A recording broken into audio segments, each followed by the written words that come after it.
बहुत ही एक interesting TDL के बारे में बात करने वाले हैं। ये टीडीएल है डिप्रिसिएशन के रिलेटेड। ओके, अगर आप बाय डिफॉल्ट टैली में देखते हो तो डिफॉल्ट टैली में डिप्रिसिएशन रिलेटेड कुछ भी दिया नहीं गया है। यानी कि आपको अगर आपने कुछ भी परचेस एसेट्स किया हुआ है या सेल्स किया है एसेट्स को, तो उसके रिलेटेड आपको डिप्रिसिएशन है वो मैन्युअली कैलकुलेट करना पड़ता है कि मेरा फर्स्ट हाफ में कितना एसेट्स मैंने परचेस किया है, सेकंड हाफ में मैंने कितना किया है। ओके, और उसके ऊपर से आपको एंट्री भी मैन्युअली डालनी पड़ती है। जबकि हमारी इस टीडीएल की मदद से आपको एक पूरा रिपोर्ट मिल जाएगा कि आपका फर्स्ट हाफ में इतना आपने एसेट्स परचेस किया हुआ है, सेकंड हाफ में आपने इतना परचेस किया है एसेट्स, और उसके ऊपर से आपकी डेप्रिसिएशन की जो एंट्री है वो भी ऑटोमेटिकली हो जाएगी, आपको मैन्युअली नहीं करनी पड़ेगी। तो लेट्स सी कि कैसे ये टीडीएल की मदद से आपका ये काम आसान हो सकता है। तो सबसे पहले हम टैली को ओपन करते हैं। ओके, जैसे ही ये टैली ओपन हो जाए उसके बाद सबसे पहले हम कंपनी को ओपन करते हैं। ओके, और फिर यहाँ पे हेल्प बटन में जाके टीडीएल एंड एडवांस में जाएंगे। वहाँ पे आप देख सकते हो मैंने ऑलरेडी ये डिप्रिसिएशन का टीडीएल है वो लोड कर दिया है। जैसे ही आप ये टीडीएल को लोड करेंगे तो आप देख सकते हो गेटवे ऑफ टैली पे दो ऑप्शन है, एक तो है डिप्रिसिएशन रिपोर्ट और दूसरा है फिक्स एसेट अल्टर। ये फिक्स एसेट अल्टर का क्या यूज केस है ये मैं आपको थोड़ी देर में बताता हूँ। सबसे पहले हम चलते हैं अल्टर में, लेजर पे। यहाँ पे मैंने कुछ फिक्स एसेट क्रिएट कर रखी है। जैसे कि एक है मेरा एसी, इसको मैंने एक ग्रुप बनाया है, सब ग्रुप 20% एसेट्स, इसको मैंने रखा है फिक्स एसेट में। ओके, और यहाँ पे जैसे आप नीचे जाएंगे तो एक मैंने ऑप्शन दिया है सेट डिप्रिसिएशन रेट। यहाँ पे आप यस करके आपका जो भी डिप्रिसिएशन रेट है वो यहाँ पे एप्लीकेबल कर सकते हो। ऐसे ही मैंने एक फर्नीचर बनाया हुआ है, एक लैंड एंड बिल्डिंग बनाया हुआ है, और एक है कंप्यूटर करके मेरा ये।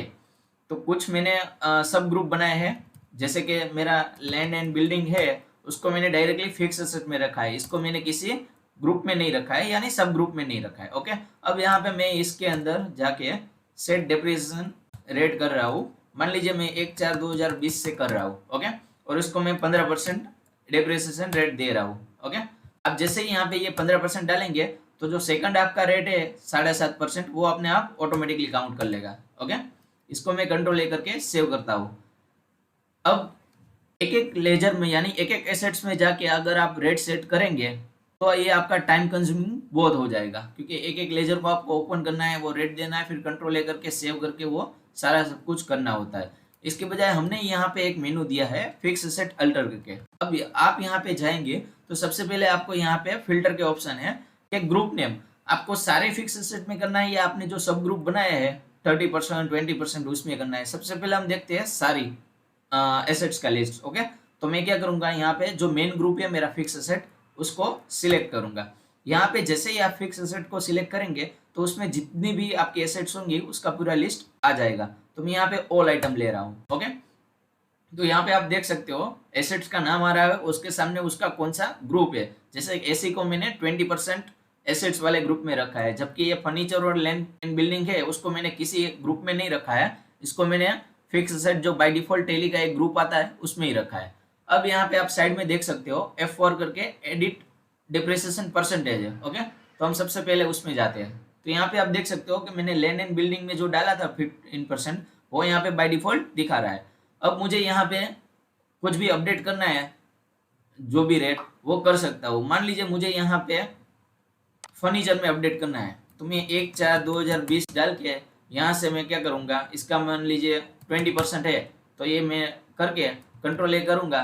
तो यहाँ पे आप अगर फिर से एडिट डिप्रिसिएशन में जाएंगे तो यहाँ पे देख सकते हो उसका ये अपडेट हो चुका है। मैं आपको उसके लेजर में भी जाके दिखाता हूँ। यहाँ पे अल्टर लेजर फर्नीचर। ओके, और यहाँ पे आप देख सकते हो मैंने यहाँ पे यस किया तो यहाँ पे देखो मैंने ब्लैंक रखा था, लेकिन वहां से अपडेट किया तो ऑटोमेटिकली वो लेजर में अपडेट हो चुका है। अब ये भी थोड़ा टाइम कंज्यूमिंग हो जाएगा, एक करेंगे अगर आपने फिक्स एसेट में रखा है तो। अगर आपका कोई सब ग्रुप बनाया है, जैसे कि मैंने यहाँ पे बनाया हुआ है 20% का। ओके, अब ये 20% में मेरे 2 लेजर है, आपके बहुत सारे भी हो सकते हैं, लेकिन यहाँ पे मैंने 2 एसेट्स क्रिएट कर रखे हैं तो मैं ऑल आइटम सिलेक्ट करता हूँ। ओके, अब मुझे पता है ये मेरा 20% में सारी एसेट्स है तो मैं एक एक में तो जाके नहीं करूंगा, तो मुझे एक साथ सभी में करना है। तो मैं क्या करूंगा, यहाँ पे कंट्रोल स्पेस करके सारा सिलेक्ट करूंगा और साइड में आप देख सकते हो edit selected assets depreciation percentage. Okay, उस पर क्लिक करके यहाँ पे मैं 1/4/2020 डाल दूंगा और यहाँ पे मैं 20% का ये ग्रुप है तो 20 मैंने डाल दिया। अब यहाँ पे आप एडिट में जाके देख सकते हो कि दोनों में वो 20% अप्लाई हो चुका है एक साथ में, यानी आपको एक एक करके नहीं करना है रेट सेट। ओके, ये तो मेरा हो गया कि जो मैंने एसेट्स क्रिएट किया है उसमें मैंने डेप्रिसिएशन रेट डाल दिया है। अब मुझे देखना है कि मेरा डेप्रिसिएशन कितना होता है, यानी रिपोर्ट मुझे देखना है। तो यहाँ पे एक ऑप्शन दिया गया है डेप्रिसिएशन रिपोर्ट, यानी उसके अंदर जाएंगे तो आपको मिलेगा डेप्रिसिएशन चार्ट। ये पूरा आपको चार्ट अंदर जाएंगे तो मालूम होगा। यहाँ पे आप देख सकते हो पूरा चार्ट आ गया है। यहाँ पे फर्स्ट है 20% assets, okay, AC and computer, ये दोनों का। अगर मैंने इसमें फर्नीचर का वगैरह का कोई एंट्री नहीं किया इसलिए इसमें नहीं आ रहा है। चलिए हम फर्नीचर की भी एक एंट्री कर देते हैं। यहाँ पे मैं जाता हूँ वाउचर में, उसमें F9 परचेस, ओके, यहाँ से मैं ABC पार्टी से परचेस कर रहा हूँ।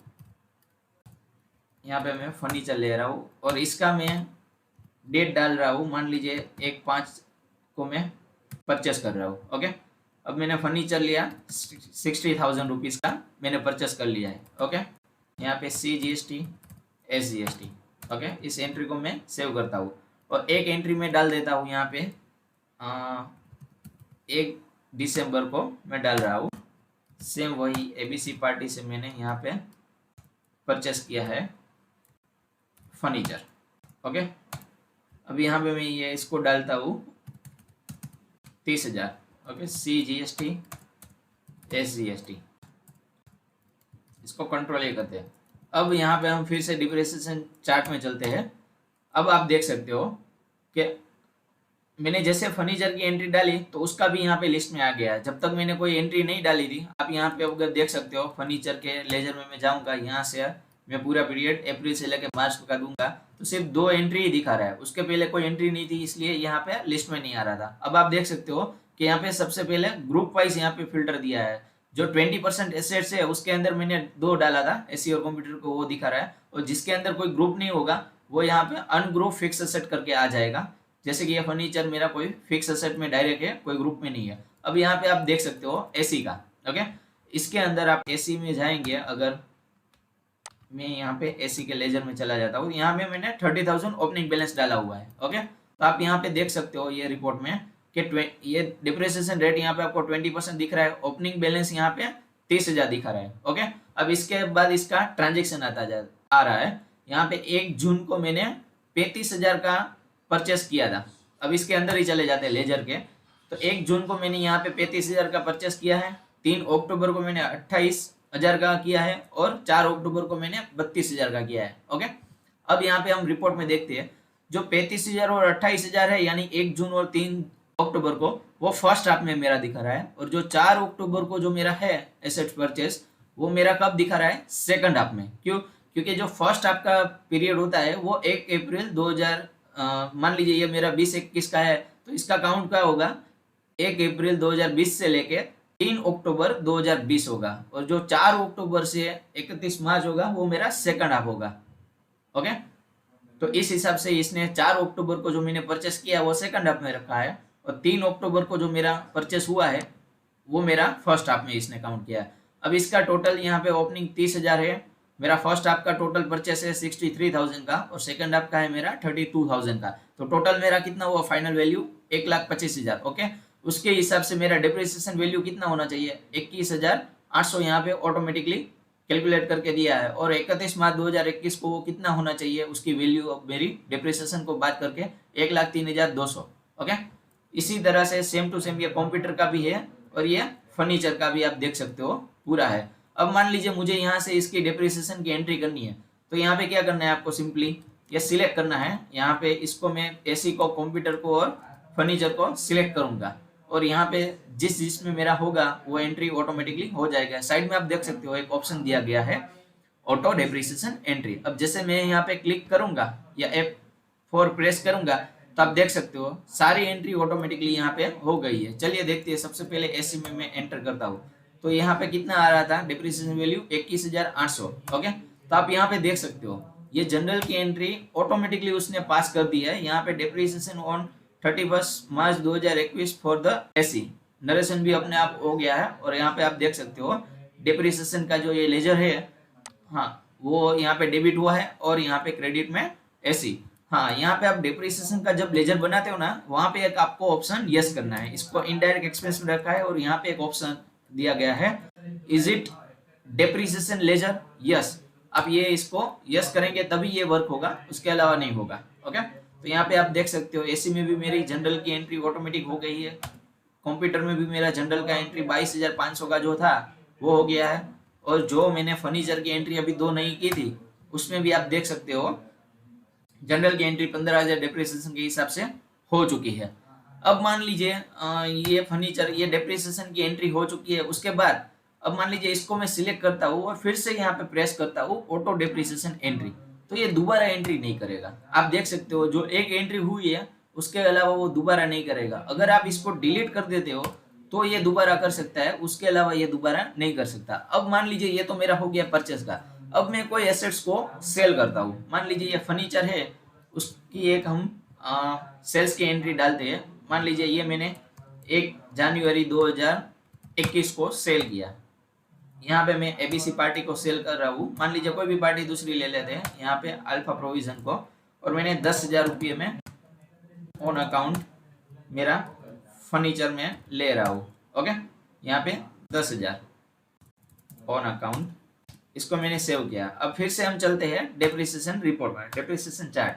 तो यहाँ पे आप देख सकते हो जो 15,000 मेरा आ रहा था डेप्रिसिएशन, उसके बाद यहाँ पे आप देख सकते हो ये मैंने ट्रांसफर 10,000 सोल्ड या ट्रांसफर 10,000 की जो मैंने एंट्री डाली उसके हिसाब से अब मेरा कितना डिप्रिसिएशन हो रहा है, 13,000। क्यों? क्योंकि यहाँ पे जो मेरा ऑलरेडी 90,000 का था उसका यहाँ पे सोल्ड आउट करके फाइनल वैल्यू कितनी हुई, 80,000।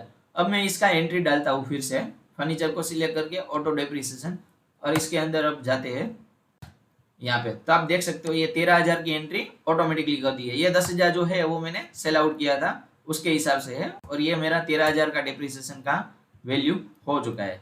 तो इस हिसाब से ये पूरा टीटीएल आपका डेप्रिसिएशन का जो भी कंसर्न है वो पूरा ऑटोमेटिकली वर्क करेगा। यहाँ पे आपको डेप्रिसिएशन चार्ट भी मिल जाएगा, सारी वैल्यू मिल जाएगी, ऑटो एंट्री भी हो जाएगी। ओके, तो आपका काम बहुत ही सिंपल तरीके से हो जाएगा, जो कि अभी टेली में नहीं दिया गया है। आई होप आपको ये वीडियो हमारा अच्छा लगा होगा। अगर आपको ये वीडियो हमारा अच्छा लगा है तो प्लीज़ इसको लाइक कीजिए, हमारे चैनल को सब्सक्राइब कीजिए, ताकि हम अच्छी अच्छी टीडीएल आपके लिए ला सके, और अच्छे अच्छे फीचर अगर टेली में आएंगे और होंगे वो भी हम आपको प्रोवाइड करेंगे अच्छे अच्छे वीडियो बना के। So thank you so much for watching this video. Thank you.